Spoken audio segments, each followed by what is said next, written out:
Hello नमस्कार दोस्तों, आज हम लोग देखेंगे बिहार बीपीएससी के लिए जो टीचर का एग्ज़ाम होने वाली है उसके लिए क्वेश्चन नंबर देखेंगे। फर्स्ट हम लोग जो हिस्ट्री का है जो इस प्रकार है कि मोहम्मद बिन तुगलक ने निम्नलिखित विदेशी यात्रियों में से किससे राज सेवा में नियुक्त किया? तो इब्न तुता को। मोहम्मद बिन तुगलक ने इब्न तुता को नियुक्त किया था।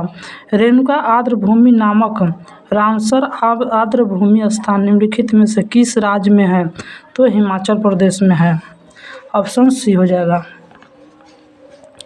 फिर क्वेश्चन नंबर देखेंगे 78। गोदावरी बेसिन का सबसे बड़ा जल ग्रहण क्षेत्र निम्नलिखित में से किस राज्य में है? तो महाराष्ट्र में है। ऑप्शन बी हो जाएगा। फिर अगला क्वेश्चन है हम लोग का एक करंट अफेयर लेटेस्ट है, इसको छोड़ देते हैं। और उसके बाद है हम लोग का 80। विकल्पों में सूचीबद्ध धातुओं में से कौन सी धातु सबसे कम अभिक्रियाशील है? तो आपका सोना हो जाएगा। सबसे कम अभिक्रियाशील निम्नलिखित में से कौन सा राजस्थान का राज पक्षी है? राजस्थान का राजकीय पक्षी जो है सोन चिड़िया है, सोन चिड़िया। फिर उसके बाद है हम लोग का कि भारतीय संविधान का कौन सा अनुच्छेद लोगों के कल्याण को बढ़ावा देने के लिए राज्य को एक सामाजिक व्यवस्था बनाने के निर्देश देता है? तो आर्टिकल 38।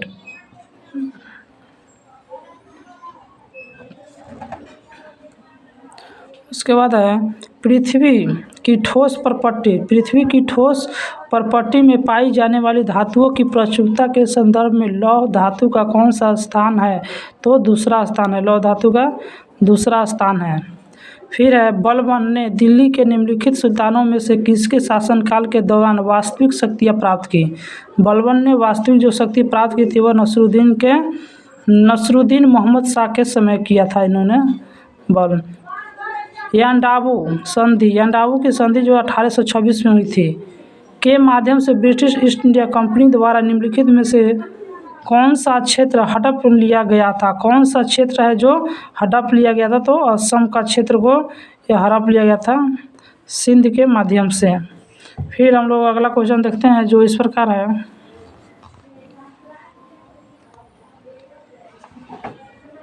ये भी करेंट अफेयर्स लेटेस्ट है, इसको छोड़ देते हैं। उसके बाद फिर है क्वेश्चन हम लोग का भारत में वायु गुणवत्ता सूचकांक के मापन में कितने प्रदूषकों को शामिल किया गया?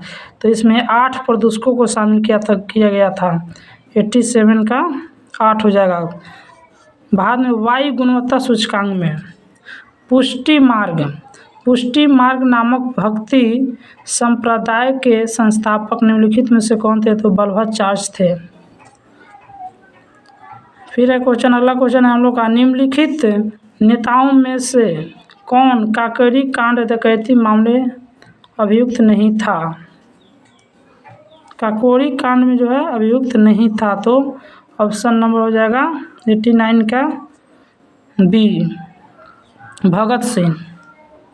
ये करेंट अफेयर्स है लेटेस्ट, इसको छोड़ देते हैं। उसके बाद अगला क्वेश्चन है हम लोग का 1990 में निम्नलिखित में से किस विषय पर सिफारिश देने के लिए दिनेश गोस्वामी समिति का गठन किया गया था? चुनावी सुधार पर। 1990 में निम्नलिखित में से किस विषय पर सिफारिश दिया? तो चुनावी सुधार पर। फिर हम लोग का अगला क्वेश्चन हो जाएगा जो इस प्रकार है, आप लोग देख सकते हैं।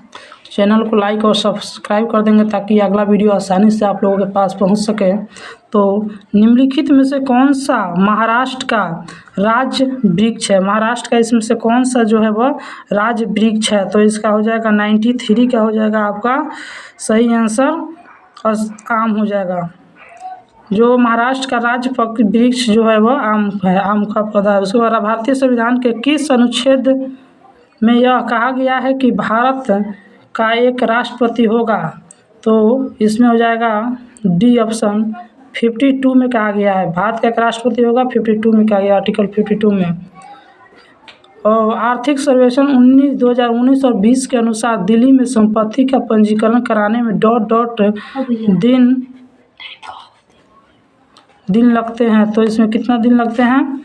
तो 95 का सी। An essay on the principle of population 1798 में पुस्तक लिखी गई थी नामक अपनी पुस्तक में जनसंख्या वृद्धि के सिद्धांत देने का श्रेय निम्नलिखित में से किससे दिया जाता है? तो थॉमस रॉबर्ट माल्थस को दिया जाता है। फिर हम लोग का अगला क्वेश्चन है,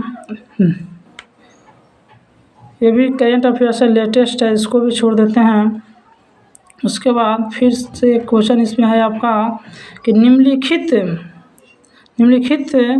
में से कौन निशानेबाजी की एक अंतर्राष्ट्रीय खिलाड़ी है? तो अंजुम मुदगिल है, यह निशानेबाज की खिलाड़ी हैं। डोलामाइट यह एक अयस्क है, तो किसका अयस्क है? तो मैग्नीशियम का है। तो आप लोग जितना हो सके वीडियो को लाइक और सब्सक्राइब करेंगे और शेयर भी करेंगे। Thank you so much.